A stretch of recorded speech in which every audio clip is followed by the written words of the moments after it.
Hi, my name is Peter DiMuro, and I am the creative director, choreographer for Peter DiMuro Public Displays of Motion. I started choreographing musical theater early on when I was in college and in graduate school, but I would say I switched more to concert work when I was in my late 20s.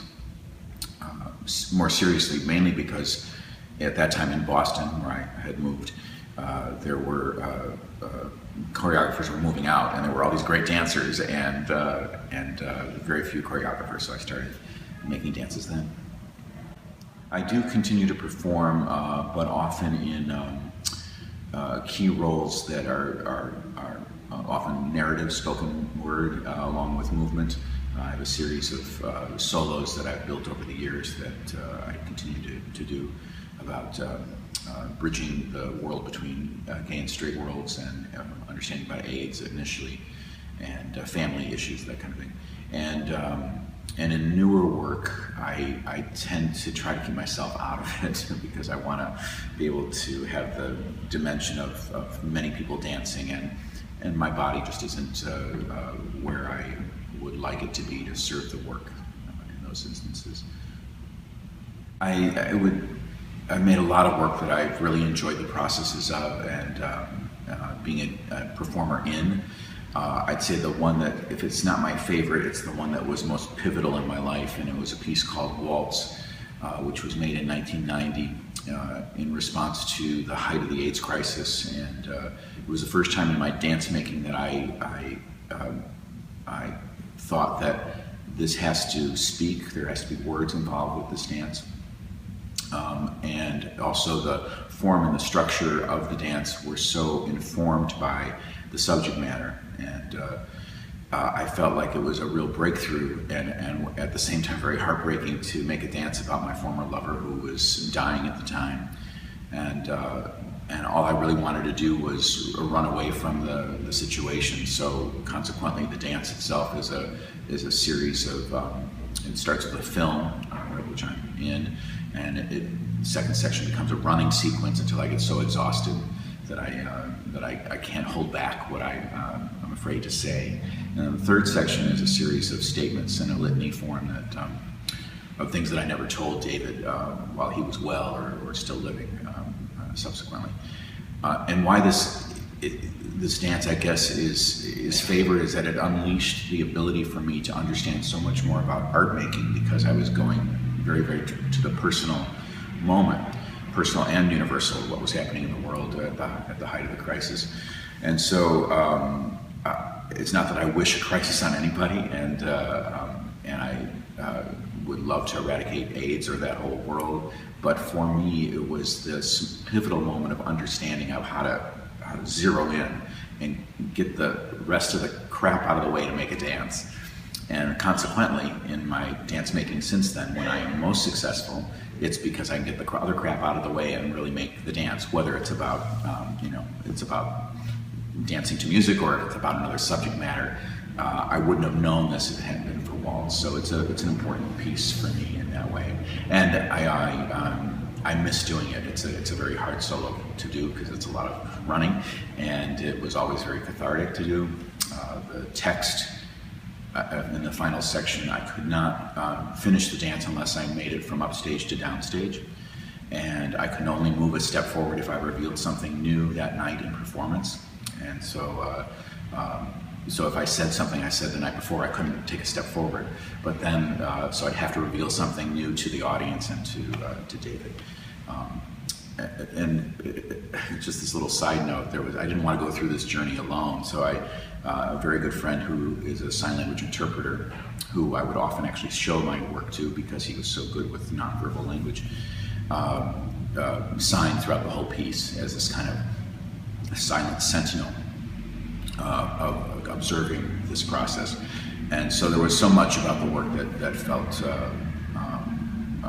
life-changing, and I still refer to it today. And that's 1990, so what's that, 20 years, 30 years, what is that now? 1990, 2000, 26 years ago. In giving advice, I'm very circumspect, because often when people give me advice, it's so clouded in their own agenda that I go, oh, okay, there's too much information here, what am I hearing? But I think as of late, I've been realizing that that any advice I might give to someone is that just trying to keep authentic is the best medicine for the craziness inside the world that the world will deal you. When we were younger, and you go to American Dance Festival or some of the larger festivals, and Paul Taylor or Twyla Tharp would get up and talk, and the advice would be, don't go into this field unless you really can't do anything else, and blah, blah, you know, all this kind of things, and it was well meant, but I felt like I have no idea what you're talking about. I have no idea of the years of no money, little money, strained family relationships that the arts can cause, all these things. You know, I had no idea about that end, but I also knew that if, or found through the process of doing the piece Waltz, which I talked about, the key to being as authentic as I could in making work, and authentic as I could be in the relationships that I was building, because it is about relationships. It's about your relationship to movement, but your relationship to your dancers, and your relationship to the people who come see your work. And I'm a firm believer that I make dances for people, and they're not complete until the audience receives the dance and somehow bounces it back. I know there are choreographers who would disagree with me, including maybe Twyla Tharp, who said, I just make dances for me. And yet I feel like, you know, hey, you're charging a ticket price. This is, there's something, it's disingenuous to say that these dances aren't for a public of some sort. So I keep coming back to authenticity, and in the past few months, in my other work as the executive director of the dance complex, in which we're sitting right now, the fruits of knowing someone over 35 years has resulted in a large grant to the organization. And it's not because, sure, we have a vision and the dance complex is a great place, but there's something about being seen over time in the field working, and I believe that there's a trust and authenticity of the vision of dance that we're trying to bring to this place. And it paid off with the zeitgeist was right, you know, the intersection met. And oddly enough, over the last few months, at meetings in Portland, Oregon for the National Performance Network, where I go to talk about my own work, but also the work of this community of the field, all of a sudden people know that Boston is existing, and in a different way, and oh, I haven't heard this before. And these are people I've known, again, 25, 30 years, people I danced with, I took class with.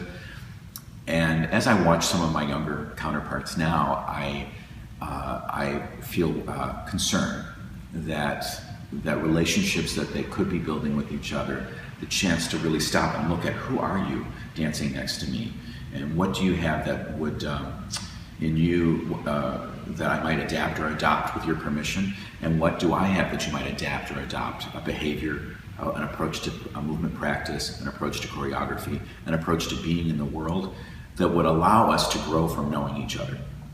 Because then you fast forward 20 some years, and you're, you know, whether or not you're in dance, you have a foundation. You're creating a sense of community, but also the field of dance is up to us.